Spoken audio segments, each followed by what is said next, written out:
આ વિડીયોની અંદર આપણે બીગેમ મેથડ જેને પેનલ્ટી મેથડ પણ કહેવાય એનો યુઝ કરીને આપણે આર્ટિફિશિયલ વેરિયેબલને રિમૂવ કરીશું. તો જ્યારે constraint greater than or equal to અથવા ઇક્વેશનના ફોર્મમાં આપેલી હોય કે જ્યાં આપણે આર્ટિફિશિયલ વેરિયેબલને એડ કરવું પડે કન્સ્ટ્રેન્ટને ઇક્વેશનમાં કન્વર્ટ કરવા માટે, ત્યાં ટુ ફેઝ મેથડ અથવા તો બીગેમ મેથડ યુઝ થાય.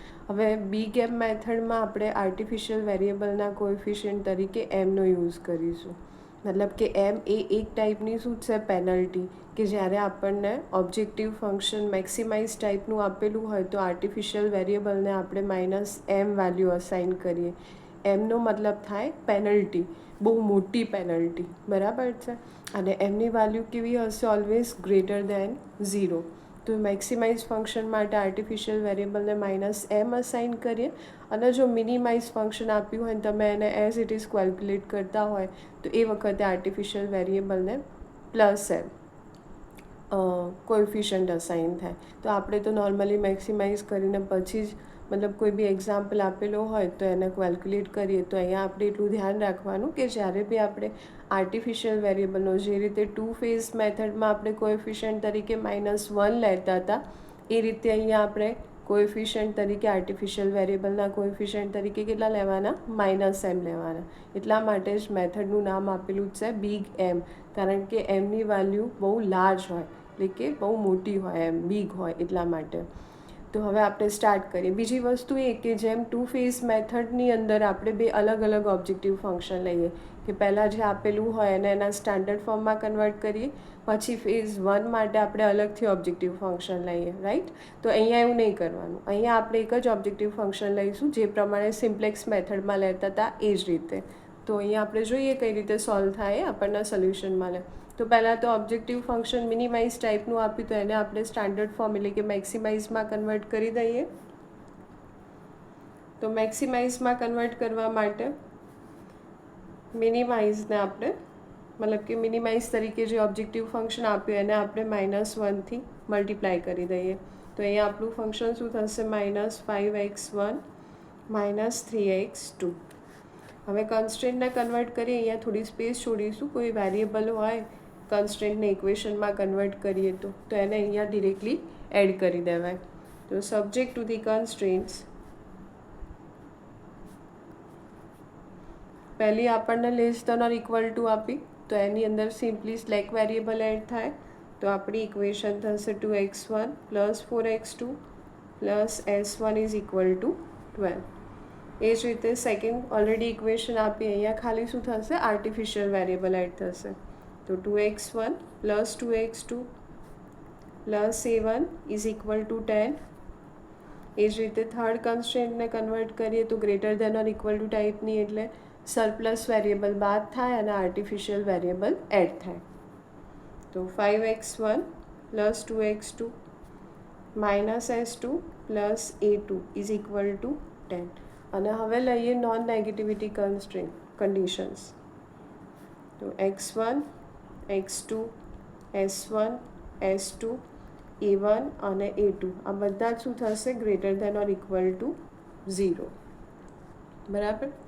હવે અહીંયા આપણે ઓબ્જેક્ટિવ ફંક્શનની અંદર તો આ જે સ્લેક અને સરપ્લસ વેરિયેબલ એનો કોએફિશિયન્ટ શું થશે? અહીંયા 0. તો 0 × s1 + 0 × s2. પણ જે આર્ટિફિશિયલ વેરિયેબલ આપણે એડ કર્યા એના કોએફિશિયન્ટ તરીકે આપણે કેટલા મૂકીશું? -m. તો -m × a1 -m × a2, બરાબર. હવે ફાઇન્ડ કરીએ આપણું ઇનિશિયલ બેઝિક ફિઝિબલ સોલ્યુશન. તો અહીંયા આપણને ટોટલ કન્સ્ટ્રેન્ટ કેટલી આપી ઇક્વેશનના ફોર્મમાં? 3. અને એની અંદર ટોટલ વેરિયેબલ્સ કેટલા? 1 2 3 4 5 અને 6. તો n - m = 6 - 3 = 3.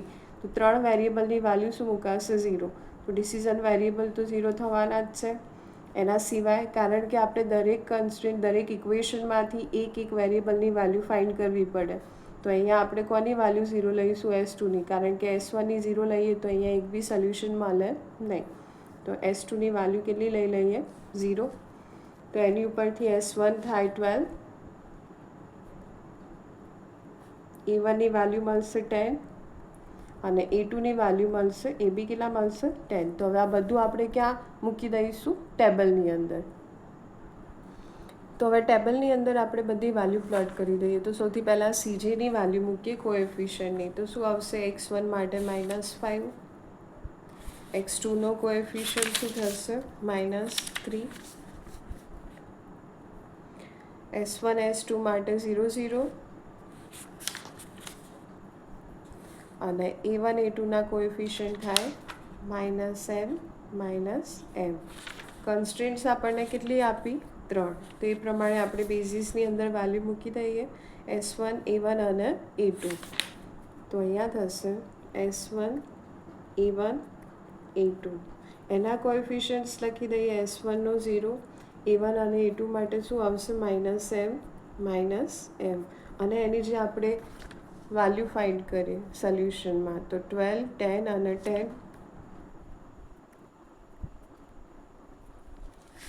હવે ઇક્વેશન ઉપરથી બધાના કોએફિશિયન્ટ મૂકી દઈએ આપણે. તો સૌથી પહેલાં આવશે x1 માટે 2, x2નો 4, S1નો 1, બાકી બધા 0. એ જ રીતે સેકન્ડ ઇક્વેશનમાં શું આવશે? 2, S1 કેટલા થશે? 0, S2 પણ 0, A1 1 અને 0. બરાબર. અને એ જ રીતે થર્ડ ઇક્વેશનમાં 5, 2, 0, -1, 0 અને 1. હવે આનું આપણે સોલ્યુશન ફાઇન્ડ કરીએ. તો પહેલાં Z*, આ 0, 10 × -m એટલે -10m, અને આ પણ કેટલા થશે? -10m, એટલે ટોટલ -20m. હવે લઈએ Zj. તો CB × Xj 0, -2m -5m, total કેટલા આવે? -7m. 0, -2m કેટલા થશે? -4m. 0, 0, 0, 0, 0 અને m. આ 0 -m 0, અને આ 0, 0 -m. હવે લઈએ CJ - ZJ. CJ - ZJ.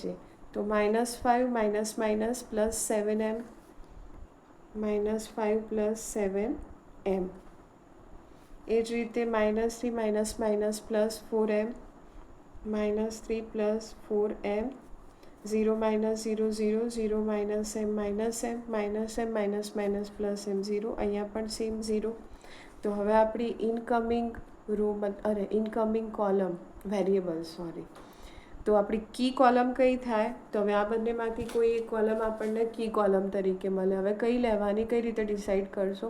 તો જુઓ, એમની વેલ્યુ એટલે બહુ બિગ, મતલબ લાર્જ વેલ્યુ હોય. તો અહીંયા ખાલી તમારે ચેક કરવું હોય કે કઈ કોલમ થાય. તો m બરાબર આપણે કોઈ એવી ઇનફ મોટી વેલ્યુ અઝ્યુમ કરી લઈએ. સપોઝ અહીંયા 10 લઈએ, તમારે જેટલા બી લેવા હોય તમે લઈ શકો પોઝિટિવ વેલ્યુ તરીકે. તો અહીંયા આપણે એમની વેલ્યુ 10 મૂકીએ, આપણી માટે ડિસાઇડ કરવા માટે ઇનફ થઈ જાય કે કઈ આપણી કી કોલમ થાય. તો -5 + 7, એમની જગ્યાએ કેટલા લઈએ? 10. તો -5 + 70, 65 થશે આની વેલ્યુ. અને આ -3 + 4, એમની જગ્યાએ 10 મૂકી દઈએ. -3 + 40 કેટલા થાય? 37. તો મોટી વેલ્યુ કોની મળી? આની. તો આપણી જે કી કોલમ હોય કઈ થશે? આ વાળી. આ આપણી કી કોલમ x1 વાળી. હવે આપણે મિનિમમ રેશિયો ફાઇન્ડ કરીએ.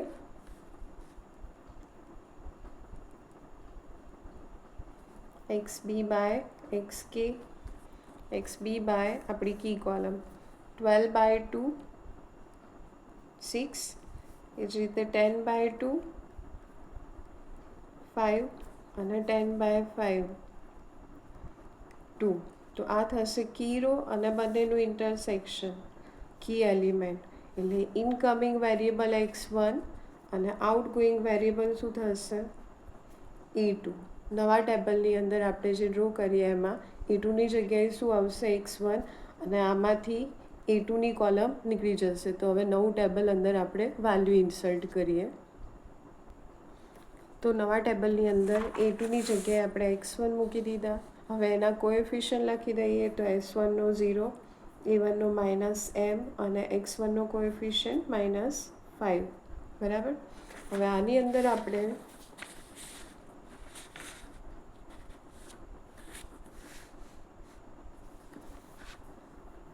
આ કી એલિમેન્ટ 5 એને આપણે કેટલા બનાવવાના 1. તો એને 1 બનાવવા માટે એને આપણે કેટલાથી મલ્ટીપ્લાય કરવા પડે 1/5થી. તો 1/5થી મલ્ટીપ્લાય કરીએ અથવા તો 5થી ડિવાઈડ કરીએ.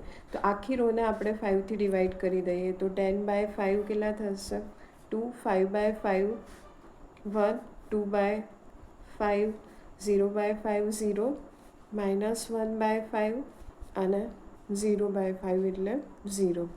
હવે આ બંને વેલ્યુ આપણી કેવી બનાવવાની 0 0. તો પહેલાં આપણે એની ઉપરની બનાવીએ પછી આ લઈશું આપણે. તો આને 0 કરવા માટે હવે આનો યુઝ કરવાનો. તો આને આપણે કેટલાથી મલ્ટીપ્લાય કરવા પડે આની ઓપોઝિટ વેલ્યુથી એટલે કે -2થી. તો આ રોના બધા એલિમેન્ટને આપણે -2થી મલ્ટીપ્લાય કરી દઈએ, બરાબર. અને પછી આ રોના કોરસ્પોન્ડિંગ એલિમેન્ટ્સમાં એને એડ કરીએ. તો ઓપરેશન પરફોર્મ કરીને જે બી આન્સર આવે એ હું તમને બતાવું અને પછી આપણે એમાં પ્લેસ કરી દઈએ. તો જો ઓપરેશન પરફોર્મ કર્યા પછી કંઈક આ ટાઈપની વેલ્યુ આપણને મળી. તો હવે આપણે એને પ્લેસ કરી દઈએ અહીંયા. તો 6 0 જે આપણે લાવવાના હતા 6/5, પછી 0, 2/5 અને 1. એ જ રીતે હવે આને આપણે 0 બનાવવાના. કોનો યુઝ કરીને? આ કી એલિમેન્ટ તરીકે આપણે જે 1 બનાવ્યા એનો યુઝ કરીને. તો અગેન અહીંયા પણ 2 આપ્યા એટલે આપણે એની અંદર પણ એની ઓપોઝિટ વેલ્યુ -2 એડ કરવી પડે. પણ એની માટે બી આપણે શેનો યુઝ કરીશું? આ રોનો. તો આ રોને આખી રોને આપણે -2થી મલ્ટીપ્લાય કરવાના અને પછી આ રોના જે કોરસ્પોન્ડિંગ એલિમેન્ટ્સ આપે એની અંદર આપણે એને એડ કરી દઈશું. તો એનું બી ઓપરેશન પરફોર્મ કરી દઉં અને પછી આપણે વેલ્યુ મૂકી દઈએ. તો જો ઓપરેશન પરફોર્મ કર્યા પછી આ ટાઈપની કંઈક વેલ્યુ મળશે આપણને. તો અહીંયા મૂકી દઈએ 8 0 16/5 1 2/5 અને 0. હવે સૌથી પહેલાં ફાઇન્ડ કરીએ z*. કેટલા થાય CB × XB 0 -6m -10. હવે ZJ. તો CB × X છે 0 0 -5. એ જ રીતે 0 -6m/5. અહીંયાથી 5 5 કેન્સલ કેટલા આવશે -2. પછી 0 0 0 0 -2m/5 અને અહીંયા પણ 5 કેન્સલ -1 અને 0 -m +0 -m. તો CJ - ZJ -5 -5 0. હવે આમાંથી આ ઓપરેશન પરફોર્મ કરવું પડશે. તો -3 -6m/5 -2. તો -3 +6m/5 અને -2. હવે 5 LCM લઈએ તો -15 +6m +10/5 કેટલા વધશે અહીંયા -5 +6m/5. તો અહીંયા થશે પહેલાં પોઝિટિવ મૂકીએ 6m -5/2 5. એ જ રીતે 0 -0 0 માઇનસ એટલે આમાં સાઇન ઉલટી થઈ જશે, ઓપોઝિટ થઈ જશે. તો 2m/5 અહીંયા આપણે લસા લઈને જ મૂકીએ 5ને અહીંયા મૂકી દઈએ. તો -2m +5/5 અને હવે એને માઇનસથી મલ્ટીપ્લાય કરીએ. તો માઇનસ એટલે +2m -5/5 અને -m +m શું થઈ જશે 0. તો હવે આપણી ઇનકમિંગ રો કઈ થાય તો એની માટે જરા આની અંદર વેલ્યુ મૂકીને ચેક કરી લઈએ. એમની જગ્યાએ ફરીથી અહીંયા આપણે 10 લઈએ તો કેટલા થાય 6 × 10 -5/5 એટલે 60 -5/5 55/5 કેટલા આવશે 11. અને અહીંયા મૂકીશું તો 2 × 10 -5/5 20 -5/5 15/5 કેટલા થાય 3. તો આપણી મોટી વેલ્યુ કઈ થશે 11, એટલે કે આ કોલમ. તો આ થાય આપણી કી કોલમ, બરાબર. અને ઇનકમિંગ વેરિયેબલ કયો થશે x2. હવે આઉટગોઈંગ વેરિયેબલ ચેક કરવા માટે મિનિમમ રેશિયો ફાઇન્ડ કરી દઈએ. તો મિનિમમ રેશિયો xb/xk 8/16/5 એટલે 40/16. અહીંયા 6/6/5 6 કેન્સલ, કેટલા આવશે 5. અને 2/2/5 2 કેન્સલ 5. અને 40/16 એટલે 2 પોઈન્ટ સમથિંગ આવે ને. તો મિનિમમ રેશિયો આ થાય આપણો, બરાબર. એટલે આ આપણી શું થશે કી રો. તો હવે બંનેનું ઇન્ટરસેક્શન પોઈન્ટ લઈએ. આ આપણી કી કોલમ અને આ કી રો, બંનેને આપણે આ 2.5 બંનેને કમ્બાઈન ઇન્ટરસેક્શન પોઈન્ટ આપણું થાય 16/5. તો આ થશે કી એલિમેન્ટ, બરાબર. તો હવે આપણો ઇનકમિંગ વેરિયેબલ x2 અને આઉટગોઈંગ વેરિયેબલ થાય s1. તો હવે આનો જે ઇનકમ્પ્લીટ એક્ઝામ્પલ છે એ હું પાર્ટ 2ની અંદર અપલોડ કરીશ, બરાબર.